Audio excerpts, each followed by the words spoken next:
বা ওইসব গাছের ওখানে হয়তো কোনো মাকড়সার ঝুল এমনভাবে পড়ছে, তার মধ্যে রোড লাইটের আলোটা এমনভাবে পড়ছে মনে হচ্ছে রিফ্লেক্ট হয়ে কিছু একটা হয়েছে। অনেক কিছুই অনেক হতে পারে, তো সেটাও তো প্রমাণ সাপেক্ষ না। প্রমাণ তো করতে হবে। বিজ্ঞান মঞ্চ আছে কিসের জন্য? বিজ্ঞান জিনিসটা আছে কিসের জন্য? চটপট করে মই ফই দিয়ে উঠে টুটে করো, মুখে মুখে ঝগড়া করলে তো আর হবে না। এই হচ্ছে ব্যাপার। তো আমি কমেন্টে দেখলাম যে একেবারে জিনিসটা উড়িয়ে দেওয়ার নয়, কারণ অশোকনগরে এরকম কেস অনেক ঘটেছে। 19 নম্বর বলে একটা জায়গা নাকি আছে, সেখানে নাকি কি ভিডিও করতে গেছে, এমনি ফটো তুলতে গেছে, সেই ফটোর মধ্যে যে কি এসেছে একটা আজ অব্দি বোঝা যাচ্ছে না এটা আলোর কি পেছন দিয়ে বেরিয়ে গেছে। ঠিক তেমনি হচ্ছে ওই 19 নম্বর একটা পুকুর আছে, প্রত্যেকবার ওই পুকুরে নাকি সাঁতার শিখতে গিয়ে কেউ না কেউ মারা যাবে এই জায়গায়। অথচ লোকাল পুকুর, চারপাশে বাড়ি, কি করে মারা যায় বলো? সাঁতার শিখতে গিয়ে এমন মানে কেউ একা তো আর কেউ নামে না যে পুকুর শুনশান একেবারে আমি একা গিয়ে পুট করে ডুব দিই, তা তো আর হবে না। লোকজন নিয়েই তো মানুষ নামে না, সাঁতার শেখার লোকজন বলছি না, একসাথে অনেকে লোকজন তো কেউ কাপড় কাচবে, কেউ ওখানে আড্ডা দেবে, পট করে ডুবে যাচ্ছে, এটা আবার কী করে হয়? তো ব্যাপারগুলো আছে, এগুলো একটু পরীক্ষা এসে তো বললাম এরকম অশোকনগরে হয়েছে। তো আমি আবার একটু বুকটুক মানি, কিন্তু তার মানে এই নয় যে আমি কম প্রমাণ হব। আমি বিজ্ঞানের জন্য অপেক্ষা করি। বুক মানি বলে একেবারে বিজ্ঞানকে সরিয়ে দিয়ে মানবো তা নয়। আমি বিজ্ঞান যখন পারবে না তখন আমি অবশ্যই মানবো। ভূত জিনিসটাকে আমি অস্বীকার করব না, কিন্তু তবু আমি অপেক্ষা করব যে বিজ্ঞান যদি বের করে ফেলে এটা ভূতের কিছু নয়, এই ঘটনা হয়েছে, তার জন্য আমি অপেক্ষা করব। কিন্তু যখন বিজ্ঞান কিছুই পারবে না, শুধু গলাবাজি করে যাবে, তখন কিন্তু হবে না। সুতরাং এই কারণ ভূত এমনই একটা জিনিস, তার সাথে পারা যায় না। ভূত আর রোগ, তুমি এদিকে মারছো ওইদিকে রয়েছে, তুমি ওইদিকে মারবে, ভূতের সাথে বিজ্ঞানও পারবে না, তাই তো? আর ভূত যদি নাই থাকতো তাহলে এই যে রবীন্দ্রনাথ বা বড় বড় লেখক, সারা বিশ্বের সমস্ত লেখক কবি সাহিত্য সবাই কিন্তু ভূত নিয়ে মানে এই ব্যাপারটা নিয়ে কিন্তু সবারই একটা কৌতূহল ছিল, এবং তারা কিন্তু বিভিন্ন লেখা টেখা দিয়েছেন। তাহলে এটাকেও তো জনগণের মধ্যে ভুল ধারণা তৈরির অপবাদ দিয়ে, ভুল ধারণা তৈরি, জনগণের মানুষকে আতঙ্ক সৃষ্টি করা, জনমানুষকে মিসগাইড করা, এইসব অপরাধে তো ওই গল্পগুলি ব্যান করা হতো। হয়েছে কি? হয়নি। তারপরে হচ্ছে দেখো রবীন্দ্রনাথ, এরাও তো করেছে, বড় বড় নামি নামি লেখক, তাহলে তাদেরকেও তো মানহানির মামলায় ফেলা যেত। ফেলা হয়েছে কি? হয়নি। কিন্তু এর জন্য খুব সাবধান। তারপর এক একটা পরিবারে থাকে, দেখবে ভীষণ আর্শ থাকে, এই পরিবারের ওটা নিয়ম, ওই পরিবারের ওটা নিয়ম। যেমন আমাদের বাড়িতে অনেক রকম নিয়ম আছে, যেমন বললাম যে আমাদের জন্মদিন কোনো দিন পালন হয় না, আমাদের শাখা পড়ে না, মানে কোনো অনুষ্ঠান আমাদের বাড়িতে হয় না তেমন, মানে লোকের যেমন স্বাদ করে এই করে, ওগুলি আমাদের বাড়িতে নিয়ম নেই। হয়তো কোনো খারাপ জিনিস ঘটেছে কখনো, বারবার করে করার পরে পূর্বপুরুষরা এটাকে বাতিলের খাতায় করে দিয়েছেন যে করবে না। হ্যাঁ, অনেক বাড়িতে আছে। যেমন টিপু সুলতানের তোমার তরবারি নিয়ে কেউ কোনো দিন মানে যত শুটিং হয়েছে সেই শুটিংয়ে মানে সেই শুটিংয়ের সেটে আগুন ধরেছে বা কেউ মারা গেছে, মানে একটা অপঘাত, একটা বিপদ, কিছু না কিছু ঘটেছে। এটা কিন্তু প্রমাণিত হয়েছে। এরকম প্রচুর বাড়ি ঘর, জমি জায়গা, তারপরে গয়নাগাটি, এরকম কিন্তু থেকে যায় মানুষের। এখন আমরা যতই চিল্লামিল্লি করে দেওয়ার ভেটকায় গেলে তখন বলবো ওই হয়েছে, ভেটকায় গেলে যা, ভেটকায় যা। এটা অনেকে থাকে। যেমন আমাদের বাড়িতে তো অনেক পূর্বপুরুষের ওই, আর আমাদের বাড়িতে খুব মানে মানে আমার ঠাকুরদার যেমন মানে আশা নিয়ে মারা যায় না, যে চাকরি শেষে এসে একটু আটা টাটা দেবো, ওই করবো, তো ফট করে মারা গেছে সব পাঁচের কোঠায়। খুব মানে হ্যাঁ, আমার ঠাকুরদাও যেমন মানে তার আত্মাটা থেকে যায়, আশাটা থেকে যায়, সেই জিনিসের যে নাড়াচাড়া দেয় না, তাকে তারা মেরে টেরেও ফেলে অনেক সময়। তো আমার ঠাকুরদার যেমন তারপরে মানে তার আকাঙ্ক্ষা ছিল যে উনি চাকরি টাকরি ছিল, ওনার অনেক বছর চাকরি ছিল, অনেক বছর, ইয়াং ছিলেন। তো সেই জন্য উনি চাকরি শেষে এখানে আমাদের এই অশোকনগরের বাড়িতে এসে থাকবেন টাকবেন, মাঝে মাঝে কলকাতায় যাবেন। উনি পিজিতে হেড ক্লার্ক ছিলেন, তারপরে লেডি ডাফরিনে ছিলেন। হ্যাঁ, এরকম তো উনিও হেলথে ছিলেন। তো কোনো ফট করে মারা গেল, আমাদের বাড়ির সব ছেলেরা একটু ফুটফাট করে মরে যায়, আমাদের বাড়ির মেয়েরাও ফুটফাট করে মরে যায়, মানে ভোগে না। তো যাই হোক, আমাদের বংশের, হ্যাঁ, ভোগে না।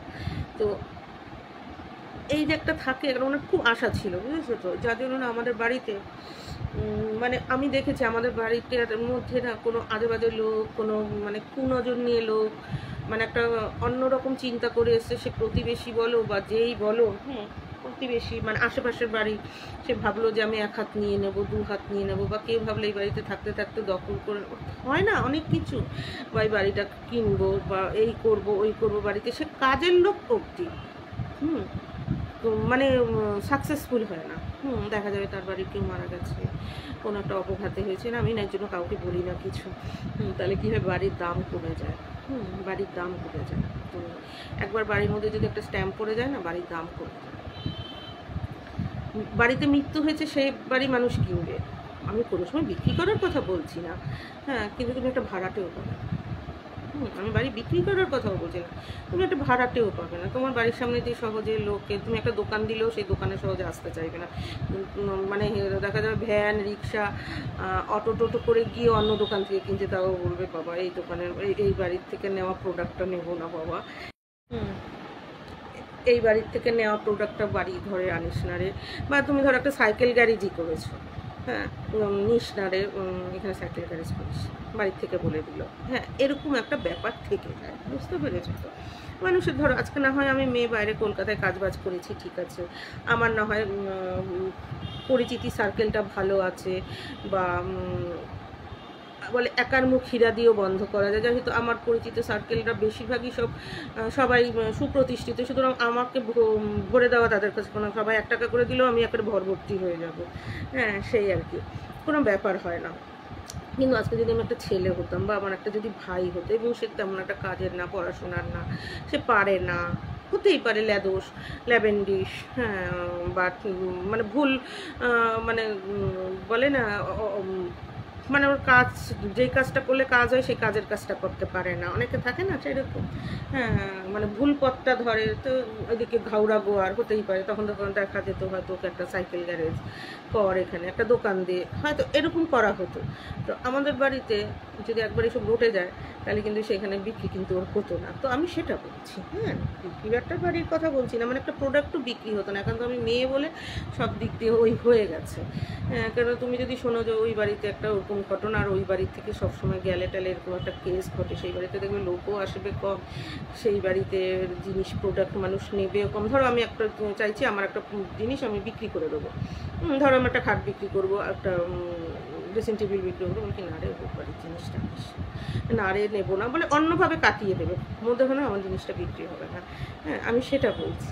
একবার রোটে গেলে কিন্তু এগুলি খারাপ হয়, যেমন একটা আমাদের বেহালার বাড়িতেও আছে, আমাদের এই বাড়িতেও আছে, ওখানে আমার অনেকে মানে একটু মানে নর্মাল ডেথ নেই, এখানে তো না, এখানে হচ্ছে আশা যে এসে, যেমন আমার বাবা মৃত্যুর আগে বলছে, মৃত্যুর কয়েকদিন আগে বলছে আমি আবার ফিরছি, ফিরে সব করছি, বুঝলি তো শোনা, মৃত্যু কয়েকদিন আগে, হ্যাঁ, আমি আবার ফিরে হাল ধরছি, এই যে মানুষটা বলেছে।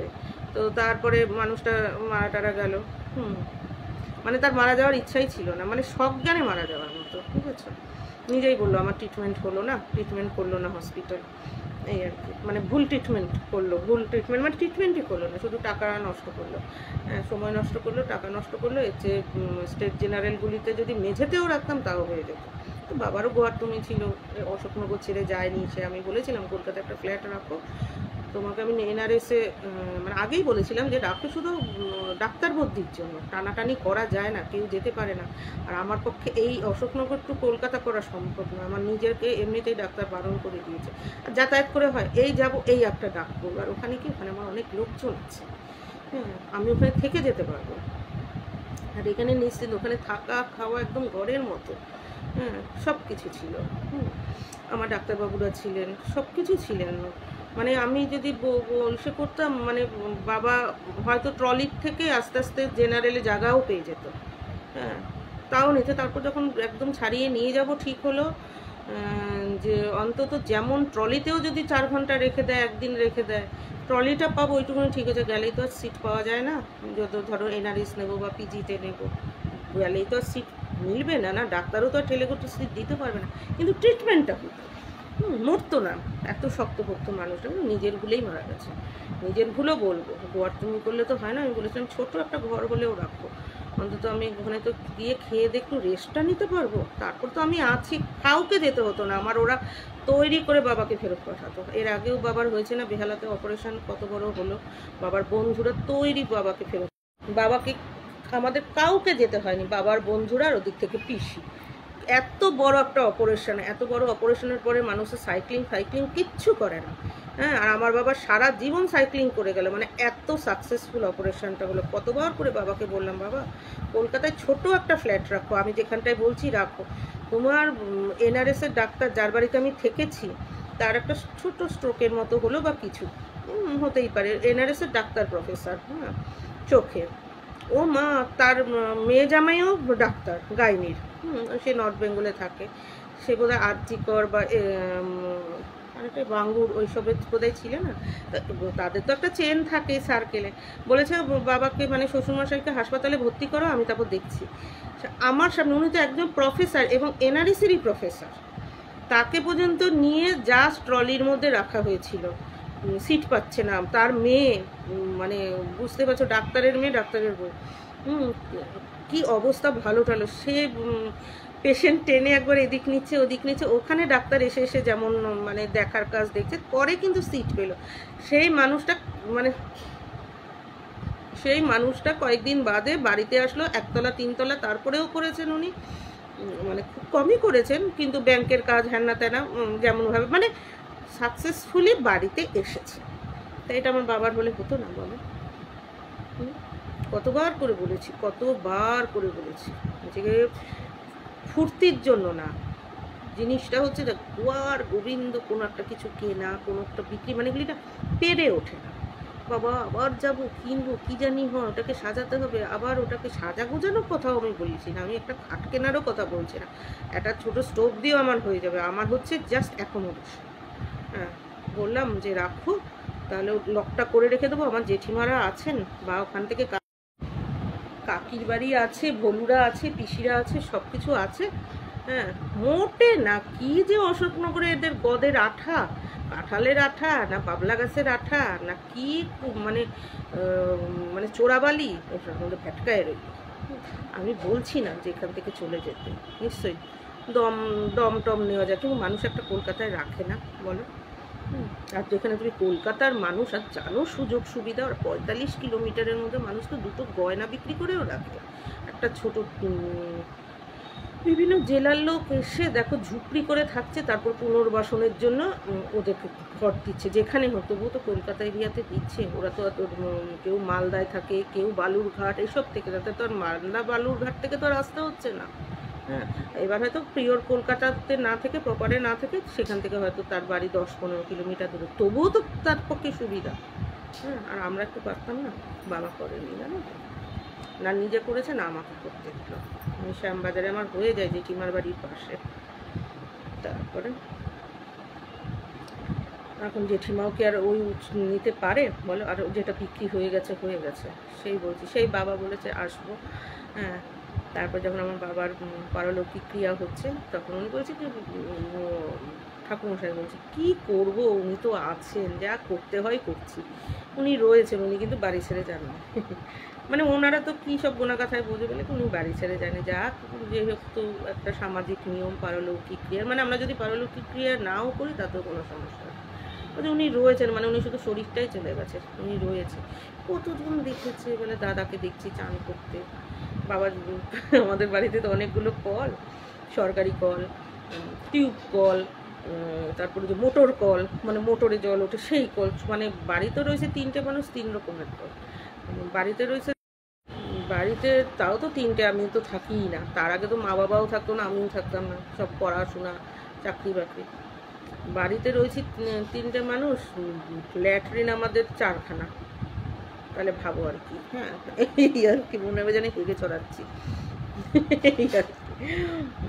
তো যাই হোক, সেই বলে তারপর আমাদের বাড়িতে একটা কাজের মেয়ে এসেছিলো, একটু রাতে শুতো মাঝে মাঝে। হ্যাঁ, কারণ যেহেতু ভোর 6টার সময় ও করবে, বাড়ি থেকে আসতে পারতো না, তখন ওর বাড়িও ছিল না, ও শ্বশুর বাড়ি থেকে এসে বাপের বাড়ি থাকতো, তো আমাদের বাড়িতে শুতেও সুবিধাও হতো, টাকাও পেতো, তার সকালবেলা কাজ করে দিয়েও চলে যেত, একদম রাতে শুয়ে কিছু কুটনো টুকনো কেটে আর বাড়ি যেত না, মা টিভি দেখে শুতো, খেতো দিত, বা যদি না খেয়ে আসতো খেতো, নাহলে ওই আর কি শুয়ে সকালবেলা উঠেও 6টার মধ্যে কাজটা সেরে 6:30টার মধ্যে চলে যেত।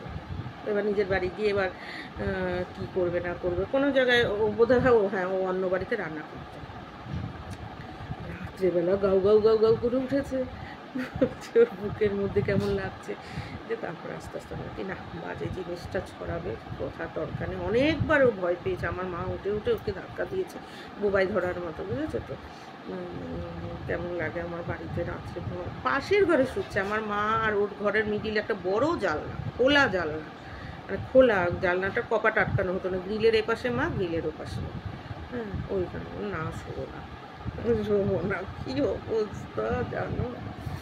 সে যেত না ওকে না, তখন বললো না রে শোনা করিস না, একজন দুজন করে করে একটা বাজে কথা বাইরে বেরিয়ে যাবে, তারপর ধর কোনো তুই একটা ছোটোখাটো কিছু বিক্রি তাও করতে পারবি না, ধর বাইরে তুই একটা ছোট দোকান দিয়েছিস, তোর দোকানেরও প্রোডাক্ট বিক্রি হবে না।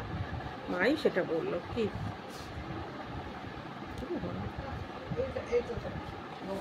যাই হোক, এগুলো কি আমরা ঠিক ঠিক ঠিক ঠিক ঠিক ঠিকই করে।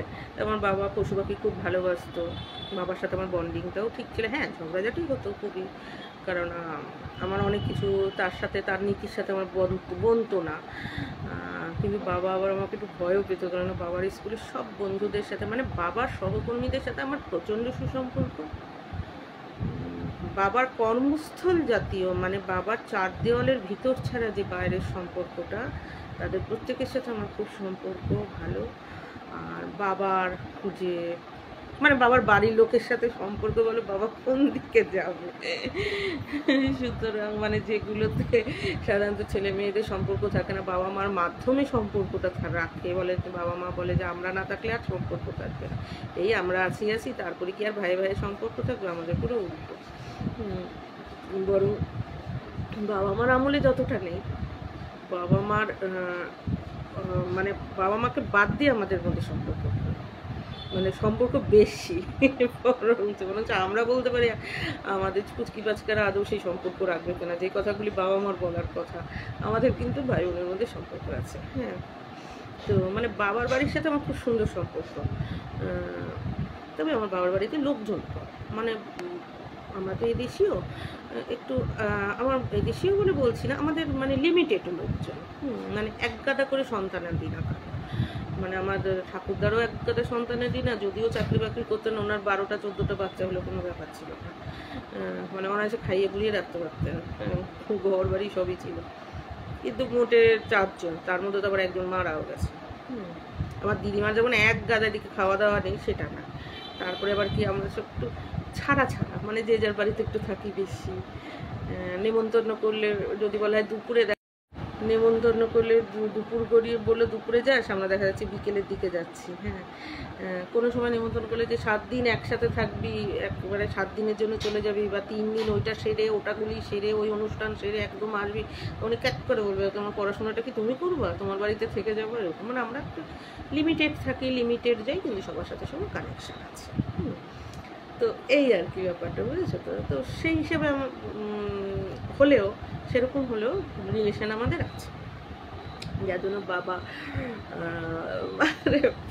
মানে মেয়েই যদি হয় ঠাকুমা পিসি প্রিয়, বা তাদের সাথে বেশি লিঙ্কেজ বাবাকে লাগে না, এই যে বাবা নেই, আমার কিন্তু দারুণ সম্পর্ক ওদের সাথে, তেমনি বাবার বন্ধু বান্ধবের সাথে, তেমনি কলকাতায় থাকাকালীন বাবার স্টুডেন্টদের সাথে, ওখানে পিজি ওই দিকটায় যেতাম, সাউথে গেলেই বাবার ওই দিক থেকে আসতো, বেহালা আর ওইসব সাইড থেকে তো আসতো। আর এখন তো বেহালায় তো আচ্ছার আমার লোকজন পরিচিত, নাম খাবো না, বেহালায় তো আমার আচ্ছার লোক পরিচিত এখন বেরোচ্ছে, মানে আমার প্রচুর, আমার তো আগের আইডিতে অতজন ছিল না বেহালার, আমার বেশিরভাগ ছিল আরজিকর, হ্যাঁ আরজিকর সাইডটায়, বুঝতে পেরেছো তো, আরজিকর আর মেডিকেল কলেজ সাইডটা। তো তখন এদিকের লোকের যে এত পরিচয় ছিল, মানে হাবড়ার বিভিন্ন ব্যবসায়ী বাপরে বাপ, আমার আগের আইডিতে যে কত ছিল আমি জানতাম না তাদের, মানে বাংলাদেশ এদেশ বাংলাদেশ, মানে ঘুরিয়ে ফিরিয়ে তারা যাতায়াত করছে, বলে না হাওড়া কলকাতার মতো যাতায়াত করছে ছিল। তো যখন আমি কলকাতায় ছিলাম, আর এখন মানে নতুন আইডি হওয়ার পরে এর সাথে আবার একটু এক্সট্রা পরিচয় আছে, ম্যাক্সিমামই বেহালা, সেই অজন্তা বলো, শখের বাজার বলো, কি নাম টাম পাঠক পাড়া বলো, তারপরে কি বলবো আমি নামও ভুলে যাই, মনে অজন্তা কি শ্রী একটা আছে না, কর্ণশ্রী, মানে আর আমাদের তো 14 নম্বর সব মানে মানে আমি আমার সবার বোন বলে বেহালা যাবে, আমি মনে মনে ভাবি বেহালা গেলে যে আমাকে কত জায়গায় বুড়ি ছোঁয়া হলেও দিতে হবে, নাহলে খুব খারাপ দেখাবে। বেহালা গেলে মানে তোর বাড়ি আমি কি যাব, মানে বেহালা তো ওর শ্বশুর বাড়ি আমি কি যাব, তার চেয়ে মানে 10 বাড়ি আমাকে ঘুরতে হবে, বা 10 জনের অফিস আমাকে ঘুরতে হবে, এরকম একটা ব্যাপার। তো এরকম মানে এরকম রিলেশন আমার বাবার বাড়িতে, বলেছে সে আন্দাজে এই কারণে না, এখানে আছে অশোকনগরে রিলেশন আছে, সেখানে আছে সব প্রফেশনালভাবে। প্রফেশনাল মানে ধরো আমার স্কুলের দিদিমণিরা, তারপরে মায়ের স্কুলের, কারণ এখন সব কলকাতা থেকে আসে, মায়ের স্কুলের সবই তো আমরা সমবয়সী, তারা টিচারই পেয়েছে, সেই মায়ের স্কুলের টিমের সাথে যুক্ত আমি, মানে সেই ইনভাইটেশন করা থেকে শুরু করে সব সব সব মানে এরা এখন আমার বন্ধুবান্ধব হয়ে গেছে, অথচ কিন্তু খুব একটা চিনিও না। আমি কিন্তু কলকাতা থেকে আসার পর আমার এখানে পরিচয় হয়েছে। আবার এখন যে মেয়েগুলো আছে মানে মায়ের স্কুলে যে টিচাররা সব কিন্তু কলকাতা থেকে আসা, সেই হিসাবে কিন্তু পরিচয় হয়েছে। এমন না যে ওই মাসিমণির মেয়ে ওই মাসিমণির মেয়ে, সেই কিন্তু না, তারা যে যার মতো সংসার করছে।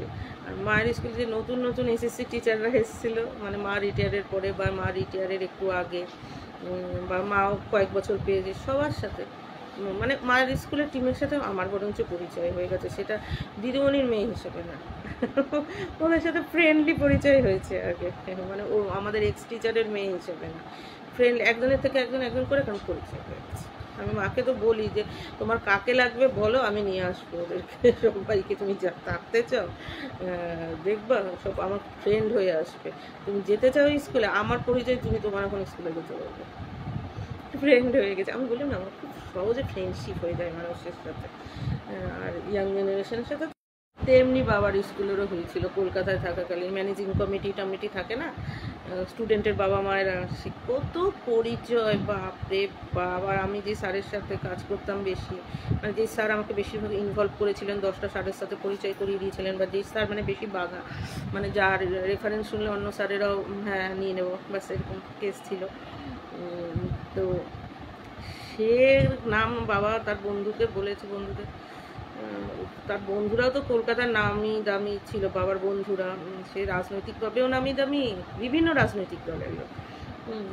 ওরে বাবা তোমার মেয়ে, এটা যে তোর মেয়ে এখানে, আমাদের মামুনি এখানে এসে আমাকে ডাক নামে ডাকতো, এই করে যে মানে খুব খুব খুশি হয়েছে, যার জন্য বাবাও খুব মানে বলতো যে আমার মেয়ের নিজেরই পরিচয় হয়ে গেছে, আর আমাকে দিয়ে করতে হবে না।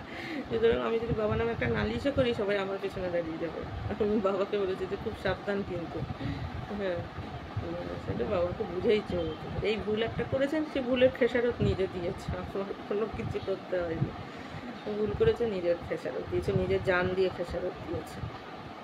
তো এখন বাড়িতেই আছে, সেই হিসাবে আমি বললাম যে হয়তো জিনিসটা এই আর কি। আমার মা আবার ভূত প্রেত বিশ্বাস করে না, মুখে বলে ভূত প্রেত বিশ্বাস করি না, অথচ কিন্তু আমার মা সবচেয়ে বেশি ভয় পায়।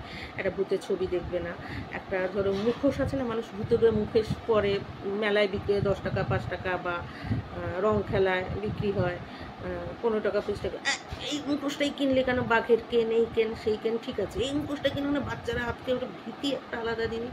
তারপরে এই ভূতের সিনেমা দেখবে না, এই বন্ধ করে এই বন্ধ করে, এই কি বিচ্ছিরি আওয়াজ দিচ্ছে, আসলে নিজেই পড়বে। মুখতে গেলে দাঁড়াবো না, তোমাকে দাঁড়াতে হবে না, তুমি যদি এত সাহস নিজে মুখতে যাও না, অন্ধকারে দেখি। আমার বাবা তো সারা জীবন, ওর শীত নাই গ্রীষ্ম নাই, রাত বিরেতে ঘরে বাথরুম থাকতেও বাইরে গেছে, বলছে না বাইরে যায়। আর মা বলতে হ্যাঁ রাত্রিবেলা ঘরের বাথরুমটা ইউজ করলে কী হয়, শনি নাই মঙ্গল নাই, বৃষ্টি নাই, ঝড় বৃষ্টি নাই, অমাবস্যা নাই, বাথরুম বাইরের দিকের বাথরুমেটাই যাবে, মানে উঠোনের বাথরুমটাই যাবে। হ্যাঁ নিজে কিন্তু ভয় পায় জানো তো, কিন্তু শিকার যাবে না। এই বুকে যে ভূতের কথা বলেছে, ও দেখে কে আর কি মজা, আরে ভূতের কথা বোঝা বুদ্ধি কিচ্ছু মানে না। তার মানে কি বেশি ভয় পায়, যেন শুনতেই পারে না এসবের কথা। আরে শুনতে চুপে চুপে শুনি না কথাটা, শুনতে অসুবিধা কিসে, একেবারে উড়িয়ে দেয় মানে সে সবচেয়ে বেশি ভয় পায়, আতঙ্কিত হয়। তো যাই হোক অশোকনগরে এরকম পাওয়া গেছে, দেখা যাক কী হয়। এখন তোমরাও সেইভাবে প্রিকশন নিয়ে থাকবে। তোমাদের ওখানেও যদি পাওয়া টাওয়া যায়। আবার এমনও হতে পারে আজকাল যা অনুপ্রবেশ ঢুকছে, এই অনুপ্রবেশ ঢুকে এইসব জায়গাকে ফাঁকা করার জন্য কিছু হতে পারে দুর্বুদ্ধি, তার মধ্যে হয়তো পলিটিক্যাল মাথাও আছে। অনেক রকম তো ছেড়ে তো দেওয়া যায় না। আমাদের অশোকনগরটা একটা কালচার এরিয়া, মাথা আছে সবার, সব রকম রাজনৈতিক দলের লোক আছে, সহজে ছেড়ে তো দেবে না, কোনাকামচির খবর ঠিক বেরিয়ে আসবে, সেটাও ব্যাপার আছে। তার কারণ গোয়েন্দা ফিল্মগুলিতে তো, গোয়েন্দার গল্পগুলিতে তো এরকমই দেখা যেত, পাণ্ডব গোয়েন্দা সব কিছুতে। ওখানে একটা ভুতুরে দ্বীপ, ওখানে একটা লাইট হাউস থেকে মাঝে মাঝে লাইট জ্বলে, সবাইকে ভুতুরের ভয় দেখা যাচ্ছে, পরে দেখা যাচ্ছে ওখানে স্মাগলিং হচ্ছে, এরকম দেখা যেত। ওখানে অস্ত্র জমা করেছে, এগুলি দেখা যেত না। চাঁদ মামা শুকতারাতে পড়তাম না বলো, পুজো সংখ্যার শুকতারাগুলোতে পাণ্ডব গোয়েন্দার ঘটনাতে এরকম অনেক কিছু হতো। সেটাও হতে পারে। সব দিকটা তো দেখতে হবে না, কারণ এখন যা দেশের অবস্থা, চারপাশের অবস্থার, দেশের ভিতরেও গদ্দার ভরে গেছে, দেখতে তো হবে না, বুঝলে। আজকে ভিডিওটা দিয়ে দেবো, দেখছি।